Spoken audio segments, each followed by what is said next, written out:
Mais uma vez eu dou as boas-vindas a todos aqueles que estão acompanhando esta série.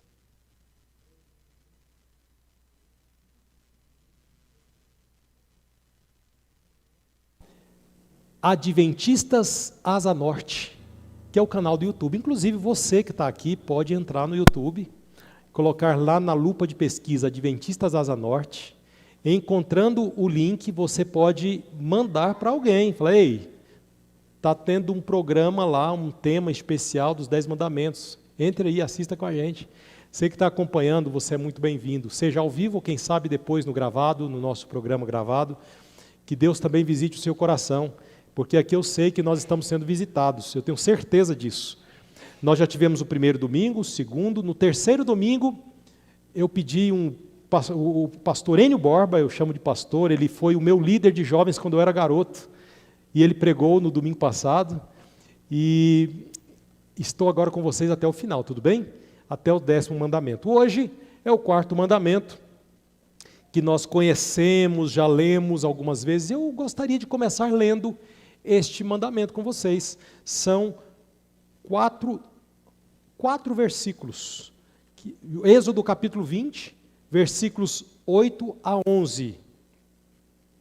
Dentre tantos amigos que temos conosco, você que já está nos acompanhando, tem a família querida do Rodrigo Dorval, que veio lá do Mato Grosso do Sul, e parece que vieram só para assistir o amigo Alexandre pregar. Olha, pensou? Rodaram 1000 quilômetros. Olha, esse aí é aquele garoto pequenininho? É aquele mesmo? É da idade do meu filho mais velho. São amigos de muito tempo aí. Que bom ter vocês aqui com a gente. Eles são lá da Igreja Central de Campo Grande. Eu fui pastor lá nos idos tempos de 2012, 2013, 2014, 2015.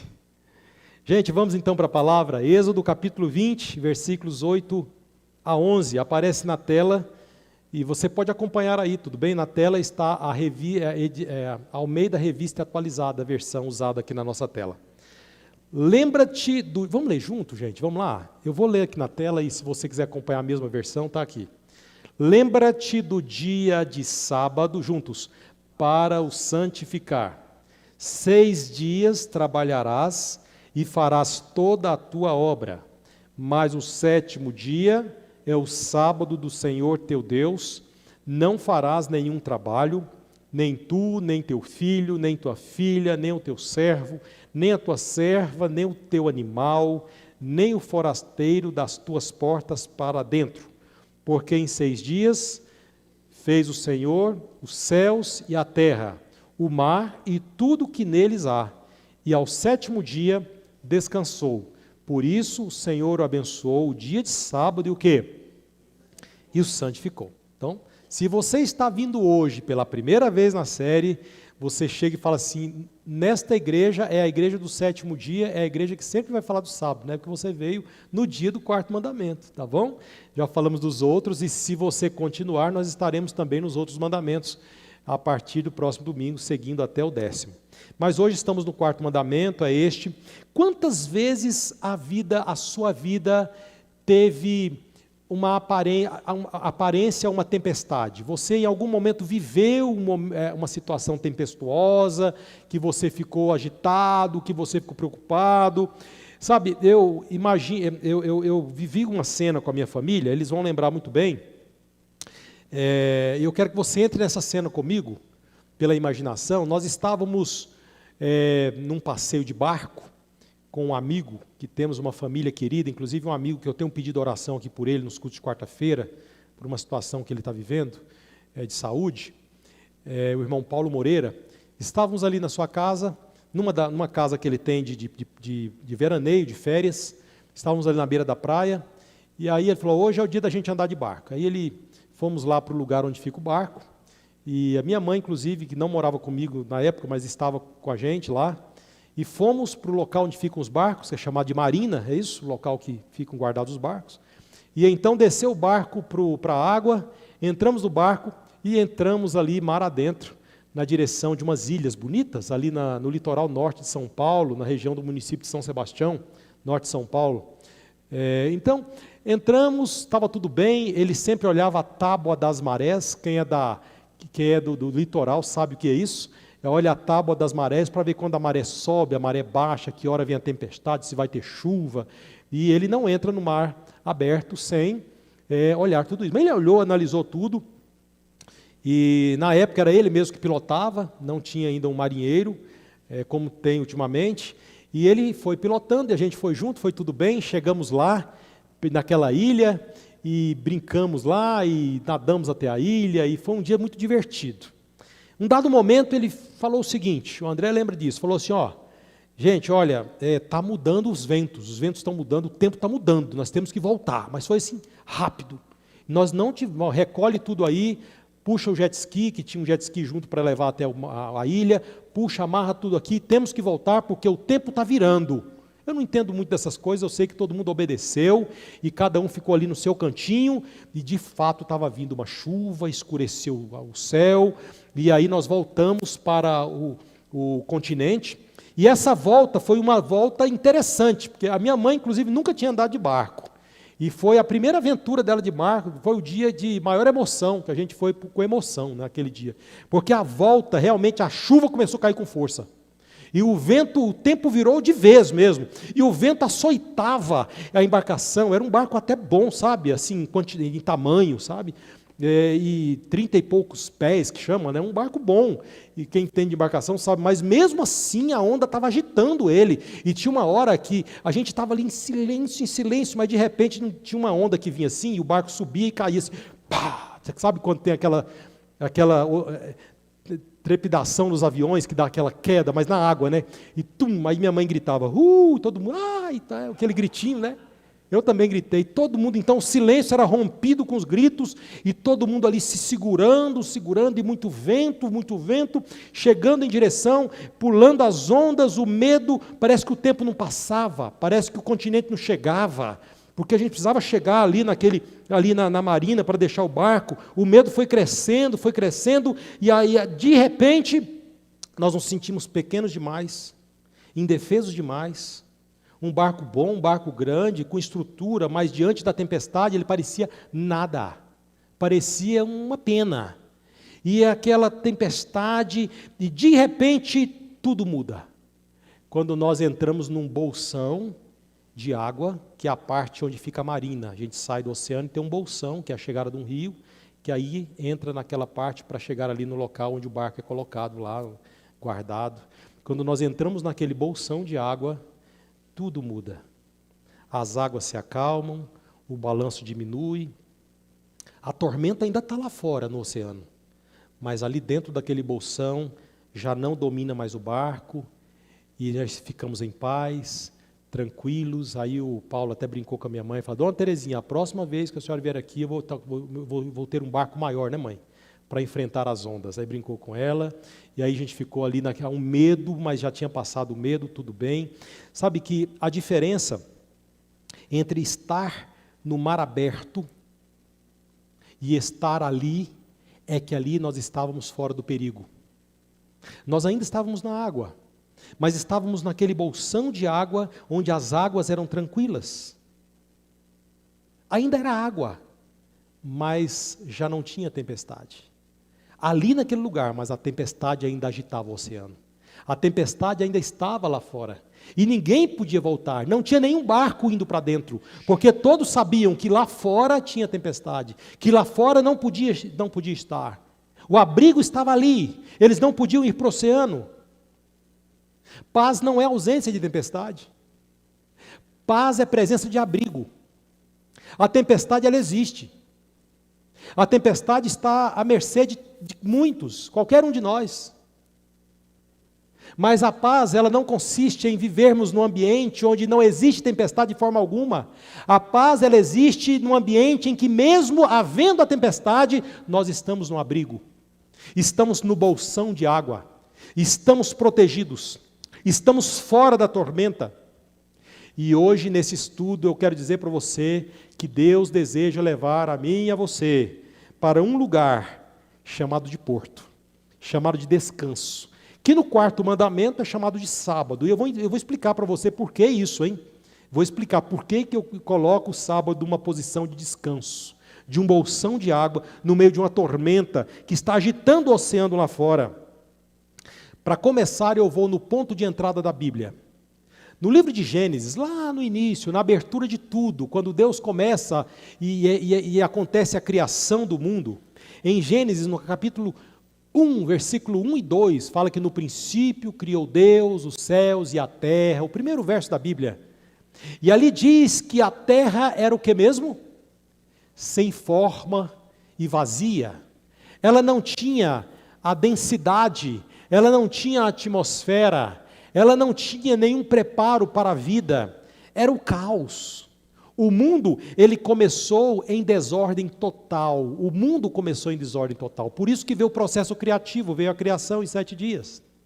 Deus, ele não reformou esse caos, Deus, na verdade, ele ordenou, ele reorganizou o caos. Ele pega um caos instalado e ele não vou fazer uma reforma, não, ele reorganiza as coisas, ele coloca as coisas no devido lugar. A ciência, ela fala sobre a entropia. A entropia, pela segunda lei da termodinâmica, ela projeta uma tendência natural à degradação. A entropia, ela projeta uma desorganização, uma degradação, e Deus, o processo criativo foi o oposto. Não foi degradação, foi regeneração. Deus, ele estava reorganizando as coisas. Esse foi o processo criativo. A degeneração, ela é natural. Você percebe que, primeiro, a gente envelhece, né? Os sistemas se desgastam. As situações se desintegram. A casa limpa, suja. Ou você limpa a casa uma vez só e está tudo certo. A casa suja, né? As coisas acontecem de maneira que elas acabam, o pneu do carro gasta, e o seu cabelo cai, o tempo vai passando e existe uma degeneração, mas o processo criativo de Deus foi o oposto, foi de ordem e não de desordem. Deus trouxe ordem ao caos, Deus trouxe vida onde havia vazio, Deus falou e a luz surgiu, Deus falou e o sol apareceu, Deus falou e a terra se organizou, Deus falou e a vida floresceu. Não foi isso que aconteceu? Esse foi o processo criativo de Deus, trazendo ordem. Então, quando Deus falava, as coisas aconteciam.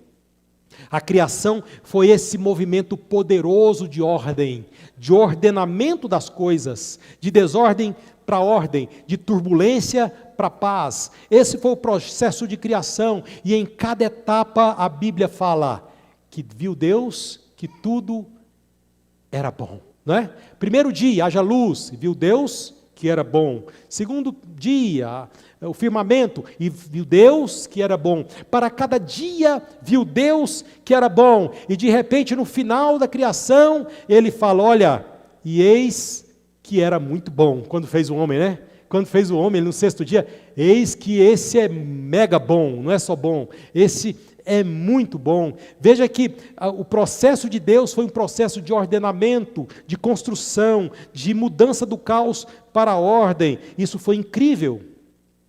Enquanto hoje nós entendemos que naturalmente o mundo caminha para o caos, eu sei que Deus trabalha em nossa vida no processo de restaurar a ordem da nossa vida. Entenda onde eu estou querendo chegar. Todas as minhas frases são construídas e pensadas, tá bom?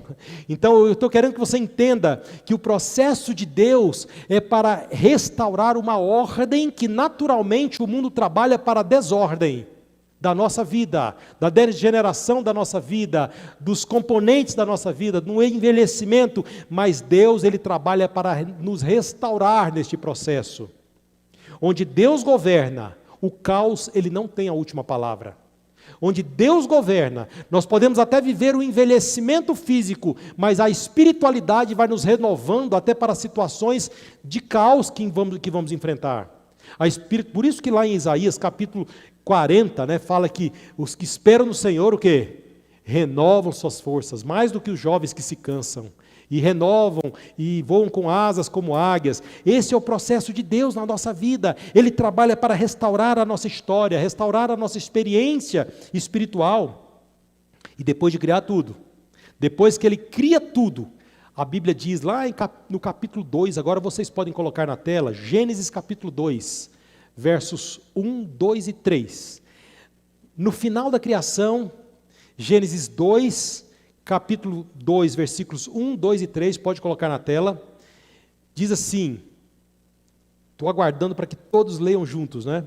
Havendo Deus, Gênesis 2, assim foram acabados os céus, a terra e todo o seu exército. Verso 2, e havendo Deus terminado no dia 7º a sua obra que fizera, descansou neste dia de toda a sua obra que tinha feito. E o verso 3 e último, e abençoou o Senhor e o santificou, porque nele descansou de toda a obra. Então diz que ele descansou, abençoou e santificou. O que é interessante é que não há uma declaração de bênção para todos os itens da criação. Se você analisa, você lê o primeiro dia, a criação da luz, o firmamento, a relva, a separação de águas e águas, os peixes, depois os animais, depois o ser humano, os luminares, né, no quarto dia. Então, você vai percebendo que para cada item criado, não existe uma declaração de bênção, mas para esse dia especial separado para o descanso, ele fala, ele descansou, mas também ele abençoou.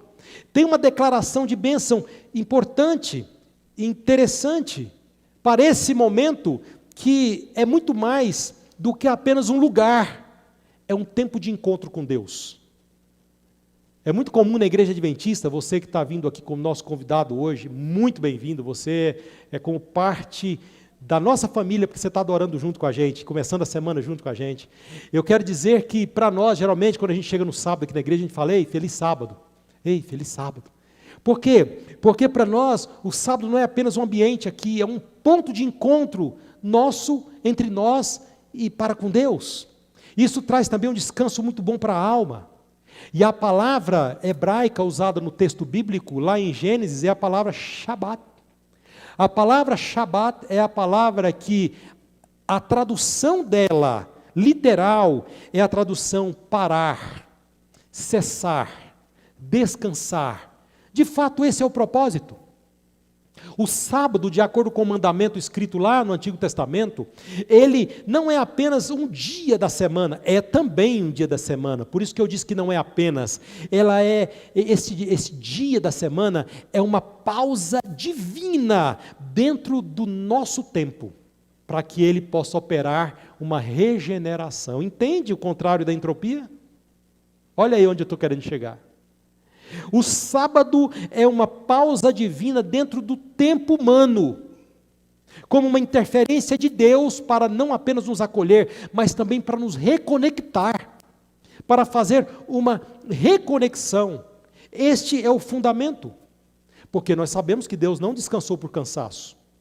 Deus não precisava descansar por cansaço, mas Ele descansou porque Ele falou assim, agora sim, está tudo pronto. Não é assim que a gente faz? Quando a gente termina, de repente você não está nem cansado, mas você olha para o carro, você fez o polimento, você lavou, você passou o pneu pretinho na roda, aí você fala assim, ficou bom, hein? Está perfeito. Então é aquela sensação de um descanso emocional, de você falar assim, puxa vida, que bom, que maravilha. É um descanso de que você está realizado, você está feliz. Ele olhou para a criação e falou assim, não falta nada. Falta nada. Olha como Eva é bonita, um pouco mais bonito que Adão, mas Adão também é bonito. E os dois são muito bonitos. Que coisa perfeita. Ele viu que não precisava ser corrigido nada, porque era a criação de Deus, não tinha ainda a marca do pecado, entende como é? Era tudo perfeito. Nada estava incompleto, estava tudo certo. Cada animal tinha a fêmea, o macho tinha a sua companhia, estavam todos felizes ali com a sua companhia. O descanso aqui é um resultado de uma obra concluída, de uma felicidade, de uma realização, de algo tudo pronto. Imagine o diálogo de Deus com Adão. Eu gosto de humanizar um pouco as coisas, mas eu não estou adulterando o texto bíblico, tá, gente? É só para a gente entender um pouco mais e entrar na história. Adão chegando para Deus assim, falando, Deus, olha, o Senhor quer ajuda? Já que eu estou por aqui, tem mais alguma coisa para fazer? E Deus fala, não, Adão, está tudo pronto, olha a minha felicidade. Eu estou até declarando descanso, de tão feliz que eu estou declarando bênção, estou declarando santidade, porque descansou, abençoou, santificou, né? Porque eu estou muito feliz. Aí Adão fala, mas Senhor, tem alguma coisinha que eu posso melhorar para ter o meu toque? Aí Deus fala, não, está tudo perfeito, Adão. Aí ele fala, Senhor, então o que eu devo fazer? Ele fala, descanse, como eu estou fazendo. Descanse sabendo que está tudo bom. Não está bom, está muito bom. Confia em mim. Então veja que o sábado no mandamento, eu disse para você que aqui na série Os 10 Mandamentos, eu vou tentar assim, abrir a mente em aspectos mais, um pouco além do que aquilo que a gente entende, de maneira direta e clara no texto. Então, nesse ponto aqui, eu digo para você que o mandamento do sábado é muito mais do que uma reclusão, uma obediência a um dia, mas na verdade é um ato de confiança. É um ato de confiança dizendo assim, preocupa não, rapaz, está tudo pronto. Você entende agora? Está tudo bom, está tudo certo. Ei, mas eu tenho tanta coisa. Confia. Vai dar certo. Está nas minhas mãos? Deus falando para você me entregou? Confia, eu vou te ajudar. E não é assim que acontece naqueles que observam o sábado, aqueles que estão aqui? Tem muita coisa que a gente fica assim inquieto, de repente a gente fala, nossa, como Deus agiu. Ele foi bom mesmo. Então, o mandamento do sábado é mais do que uma observância de clausura, de falar, estou trancafiado num dia em que eu não posso fazer nada, mas é um ato de confiança. Falar assim, pode confiar. E veja que no texto sagrado, quando a gente lê o capítulo 2, até o capítulo 1 de Gênesis, no final dele, até o capítulo 2, verso 3, que falamos que ele abençoou, santificou, descansou, abençoou e santificou, nós vemos ali pelo menos 3 repetições conclusivas. Ali fala assim, Deus fez. Depois fala, Deus terminou. E depois Deus completou. Você percebe que são 3 verbos diferentes na língua hebraica. E do capítulo 1, versículo 31, até o capítulo 2, verso 3, é repetido 3 vezes. Deus fez, Deus terminou, Deus completou. E na cultura linguística hebraica, quando existe uma repetição constante num pedaço muito pequeno de texto, é uma impressão clara para o estudioso da Bíblia de que aquilo é uma ênfase absoluta do escritor hebreu. Quando ele repete muito, ele está dizendo, ei, acabou, completou, não está faltando nada. Confie. Sábado não é sobre o que você faz. A gente fica falando muito disso. O que eu vou fazer no sábado? O que eu posso fazer? O que eu não posso fazer? Então, sábado é muito mais. Sábado não é sobre o que você faz para Deus. Sábado, na verdade, é o que Deus já fez por você. Então, agora só confie. Consegue ter essa visão ampliada? Eu disse que a gente precisa ampliar em cada mandamento a visão. Ele já fez tanto e Ele fez mais. Então, confie. Confie. É um ato de fé. E não um ato de obras. Para muitos, o pessoal que guarda o mandamento no rigor da lei, né? Guarda o sábado, é um ato de obras. Mas não é. Na verdade, é um ato de fé. Você confia. Fala, Senhor, eu quero agora passar um tempo contigo. Né? Se me amais, guardareis meus mandamentos. Se te amo tanto, eu quero passar um tempo contigo. Quero guardar os mandamentos. Por prazer e por confiança de que tudo está pronto. De que eu posso confiar. Veja que esse é o contexto. Enquanto o mundo diz o quê? Faça mais, não é isso? Tua agenda cabe mais. Enquanto o mundo diz, faça mais, produza mais. Eita, esse funcionário não é mais produtivo como antes, não é assim? A gente está num mercado tão competitivo que a máxima que a gente tem por aí são essas, as máximas são essas. Faça mais, produza mais, corra mais, né? Para você vencer no mercado, a competitividade. E é sempre isso. Mas Deus diz, tá bom, trabalha. Em 6 dias trabalharás. Não é isso que nós lemos? Mas o 7º dia não farás nenhum trabalho. Êxodo capítulo 20, verso 10, nós acabamos de ler. E o interessante é que todos os outros mandamentos, eles podem ser escondidos ou ser maquiados. Por quê, pastor? Olha, é fácil você falar assim, alguém pode falar que não cobiça. Não, eu não cobiço. Alguém pode falar, não, eu não adoro ídolos. Né? A gente pode falar que não adora ídolos, que na verdade eu não falo palavras vãs, não falo falso testemunho de ninguém e tudo mais, mas o sábado não se fala, sábado se vive. Esse mandamento, ele existe para que a gente pratique, e não seja de palavras, mas seja de vivência com Deus, que a gente passe tempo com alguém que a gente ama, que é Deus. Né? Esse mandamento é um mandamento que se vê, que se aparece, porque ele é vivido na experiência com Deus. É por isso que lá o profeta Ezequiel, no capítulo 20, verso 12, a gente usa esse texto nos estudos bíblicos, que fala que o sábado é um sinal entre mim e vós. Por que está escrito isso? Por que Deus falou isso para a gente? Porque de fato ele é visível, ele é aparente, pode passar, eu falei 20:12, 20:12, coloca aí, não 2, ó. Também lhes dei os meus sábados para servirem de sinal, Deus falando entre mim, Deus, e eles, o meu povo.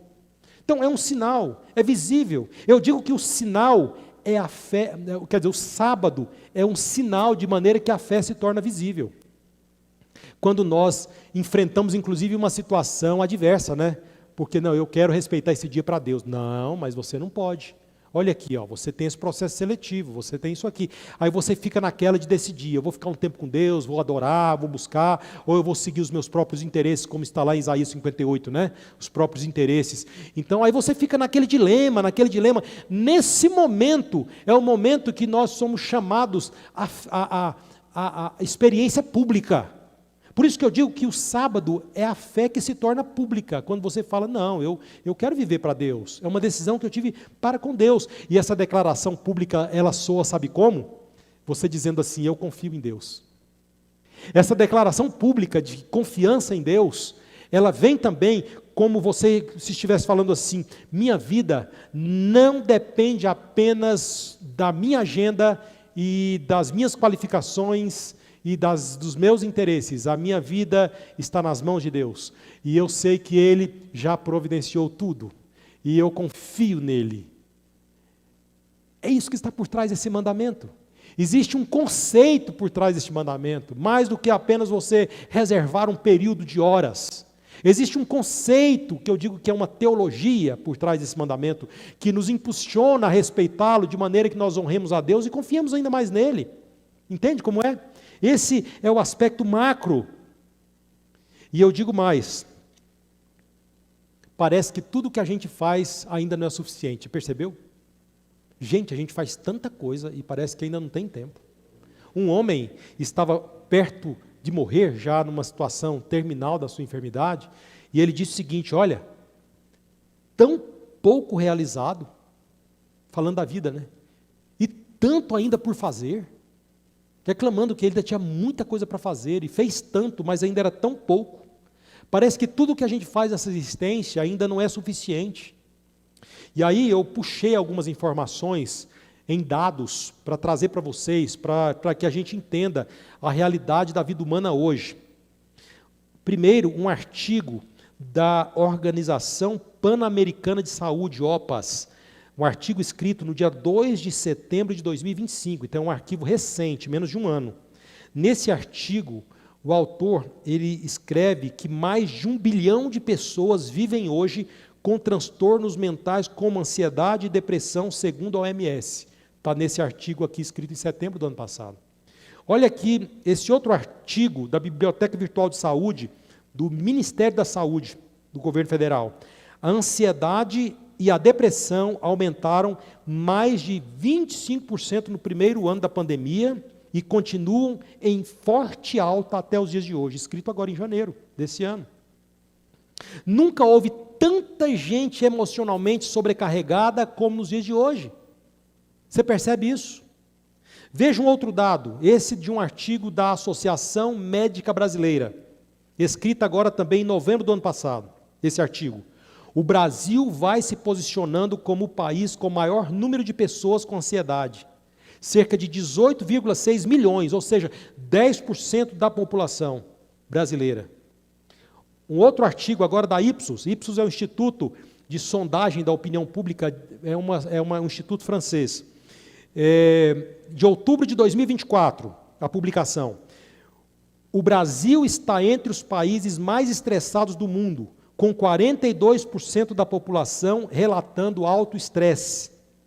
Ainda uma pesquisa. Agora o artigo de 21 de janeiro de 2025 do Conselho Federal de Enfermagem, COFEN. Cerca de 30% dos trabalhadores brasileiros sofrem com burnout.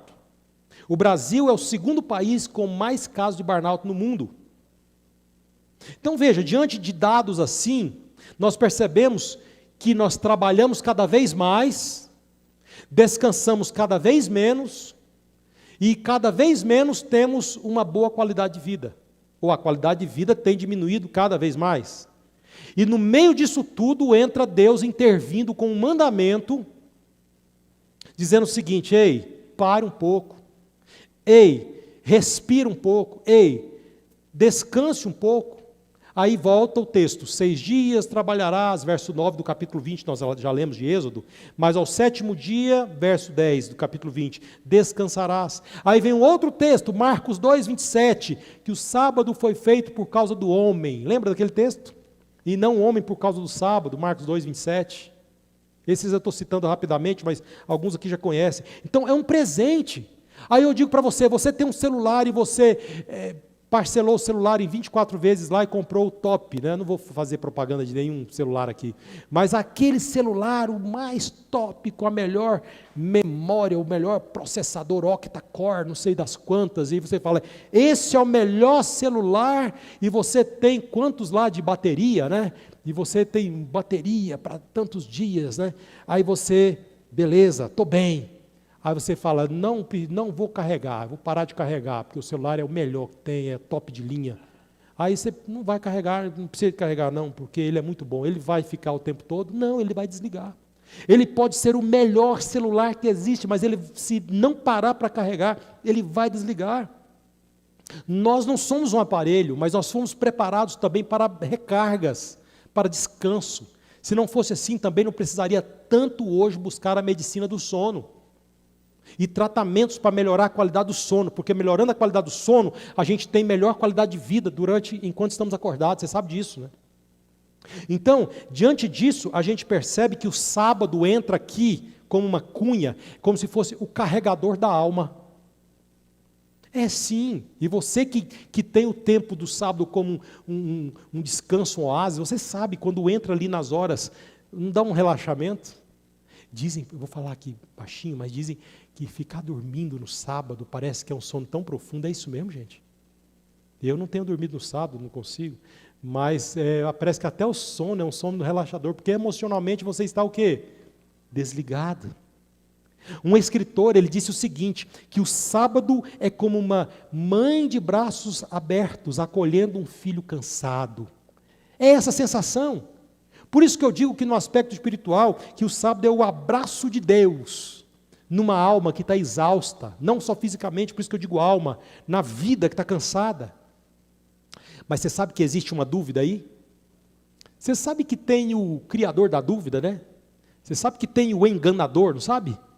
E lá na origem, no capítulo 3, no 2 tinha o sábado, no capítulo 3 ele aparece. E ele aparece numa serpente, né? Já ouviram essa história? Aí eu estou falando que nós temos aqui vários amigos conosco, se você já ouviu essa história, você vai saber o que eu estou falando. E aí ele aparece numa serpente, o enganador, o inimigo de Deus. Aí ele pergunta no capítulo 3, são 5 versos, eu não vou ler agora devido ao tempo, versos 1, 2, 3, 4, 5. Chega uma hora que ele fala assim, é isso que Deus disse? Olha que pergunta astuta. É isso que Deus disse que não pode comer aqui, dessa fruta? É isso que Deus disse que você... O papel dele foi levantar uma dúvida. A dúvida plantada é aquela dúvida da confiança. Não precisa confiar em Deus, que Ele vai cuidar de você. Não precisa. Deus não fez tudo perfeito. E eu estou aqui para dizer que você pode mais. Deus, Ele não cuida de você. Falta algo. Olha, você precisa de mais. Olha, você precisa cuidar de si mesmo. E desde então entrou o pecado no mundo. E desde que entrou o pecado no mundo, corremos para lá e para cá. Controlamos a nossa própria existência, não colocamos na mão de Deus. Desde que entrou o pecado no mundo, para lá e para cá, nos cansamos. Mas o sábado continua repetindo para você, sabe como uma goteira? Ei, podemos confiar. Deus falando, ei, confie, eu já providenciei. Ei, confie. O sábado continua repetindo para você, eu sou o seu Deus, eu te criei, mas eu não te abandonei. Não como um relojoeiro que criou e abandonou o relógio sem cuidado, como creem os deístas. Mas eu sou o Criador que mantém, que cuida da criatura. Veja que o pecado, ele começou com uma desconfiança. Foi isso que Deus disse? Quando nós desconfiamos de que Deus providencia e que Deus cuida, nós não temos força para observar o sábado. Quando nós desconfiamos que o nosso Deus não vai prover, nós não conseguiremos observar esse dia de repouso. Mas quando nós confiarmos que Deus provê e cuida, aí nós voltamos lá na teologia original, de que Ele fez tudo e Ele cuida de tudo.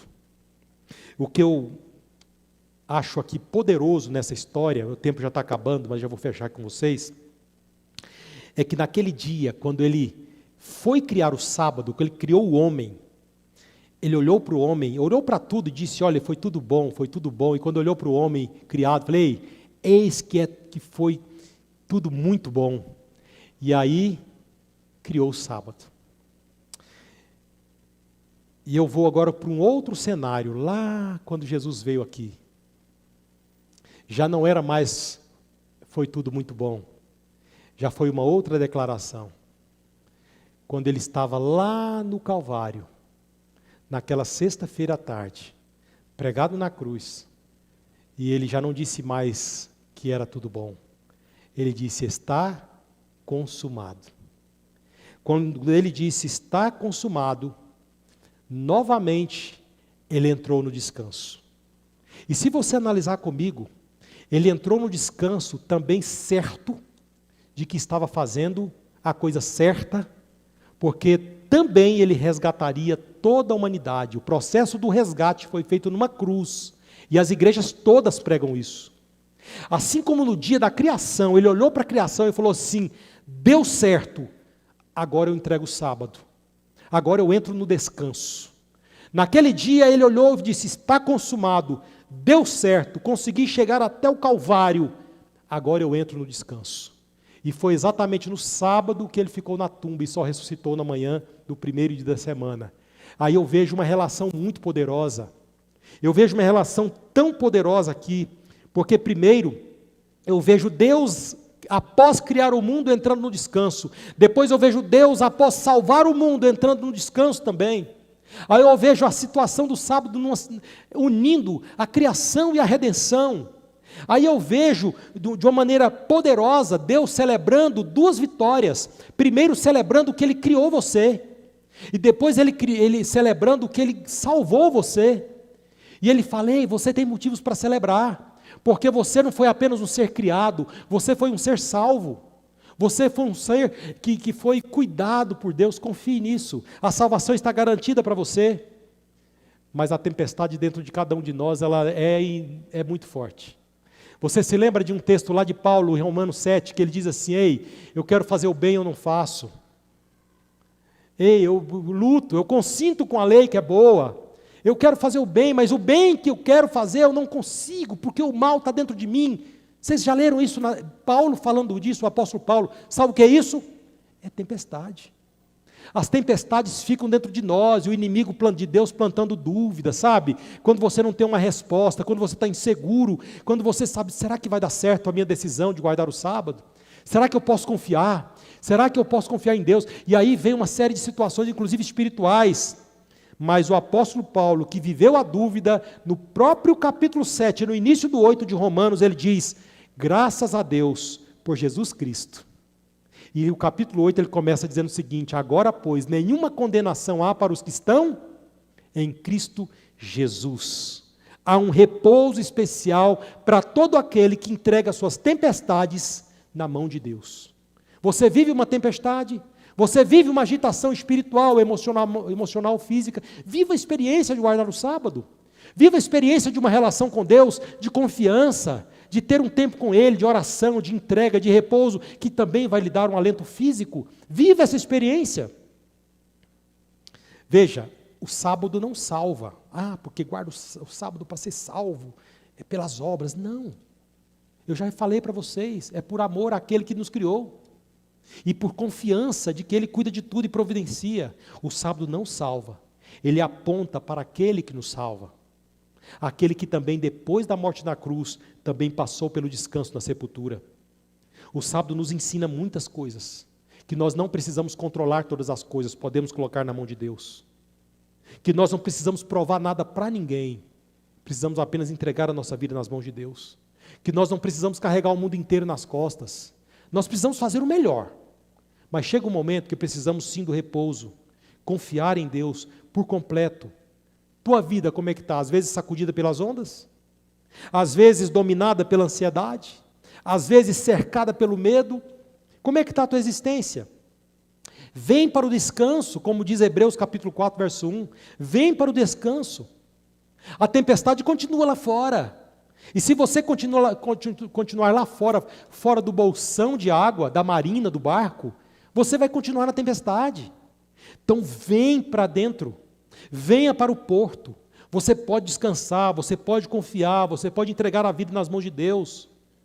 Como aquele homem que está afogando no mar e o salva-vidas lança, sabe, a boia, o bote, alguma coisa para ele, e ele continua se batendo, e a boia do lado dele, e o salva-vidas grita: ei, pare de se bater, apenas agarre a boia.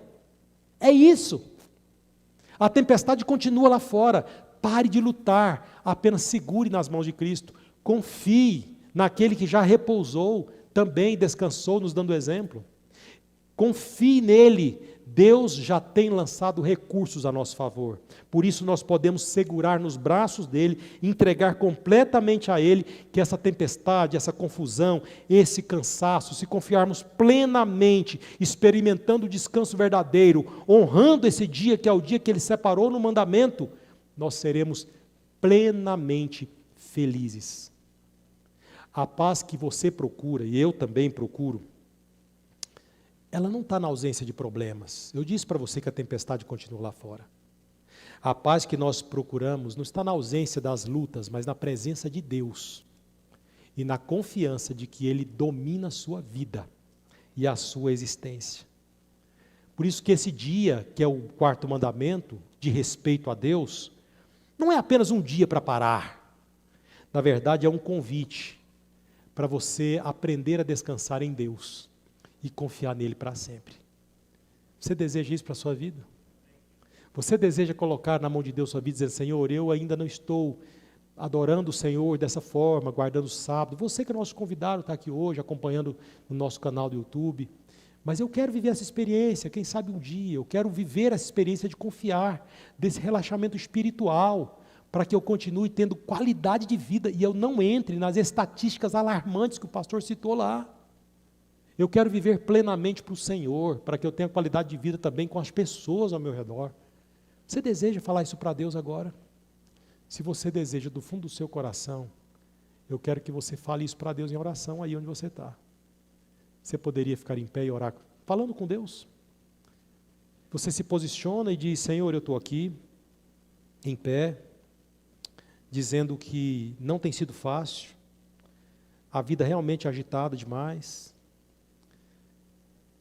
Eu ainda não conhecia esse aspecto do sábado, estou vindo aqui nesta igreja hoje, estou conhecendo, quero viver essa experiência, quero ver como é lindo e revigorante essa experiência, quero viver isso, sem nenhuma pressão, por um desejo do coração. Você vai falar isso para Deus.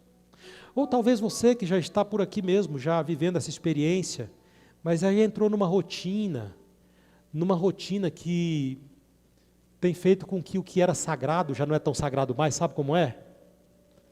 Porque o Instagram, ou o TikTok, ou alguma outra rede social te devora.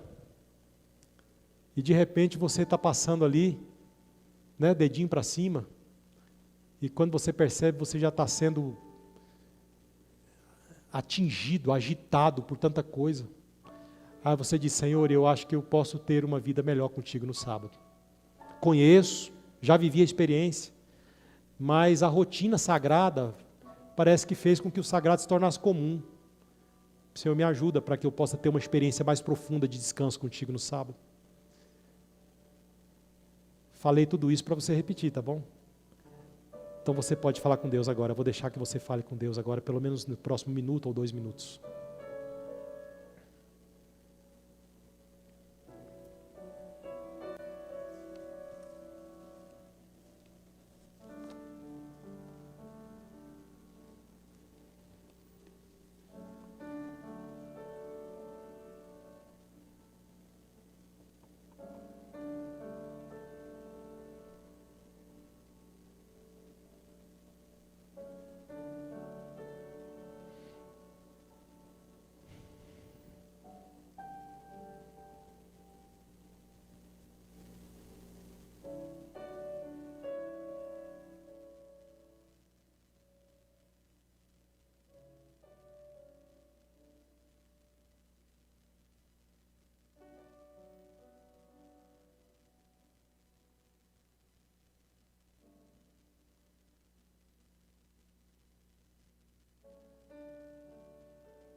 Senhor Deus,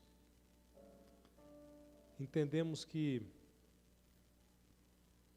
podemos viver uma experiência incrível de regeneração, contrário ao caos instalado no mundo. No início, o caos foi transformado em ordem pelo processo criador. Mas depois do pecado, que era ordem, já passou por este processo de degeneração. E nós vivemos isso hoje. Mas nós temos um bálsamo. Temos uma experiência incrível, que é o sábado, um oásis no meio do deserto. Um bolsão de água no meio da tempestade do oceano. Senhor, assim como aquele dia eu vivi aquela experiência com a minha família dentro do mar, dentro daquele barco, muitos podem estar vivendo essa experiência. De maneira que a agitação da vida tem abalado a espiritualidade, as emoções e até o físico. Nos ajude a encontrar o local do descanso. Nos ajude a viver essa esperança, essa experiência de confiança naquilo que o Senhor construiu para o nosso bem. Entregamos a nossa vida e que vivamos essa experiência incrível e profunda contigo de descanso. Em nome de Jesus, amém. Nós ainda vamos cantar o hino da despedida e eu quero convidar você para o próximo domingo, tá bom? O tema do próximo domingo é o último beijo e é o 5º mandamento. Venha, traga um amigo, alguém da família, para que a gente viva essa experiência aqui juntos no domingo, tá bom? Uma boa semana a todos. Peço que você cante com a gente, eu estarei à saída para abraçar a todos. Em mim habitar, pois quero ser templo teu. Quando eu sair deste lugar, que Jesus permaneça em mim. Permaneça em mim. Permaneça em mim. Permaneça em mim, meu Senhor, permaneça em mim. Venha, Senhor, em mim habitar, pois quero ser templo teu. Quando eu sair deste lugar, que Jesus permaneça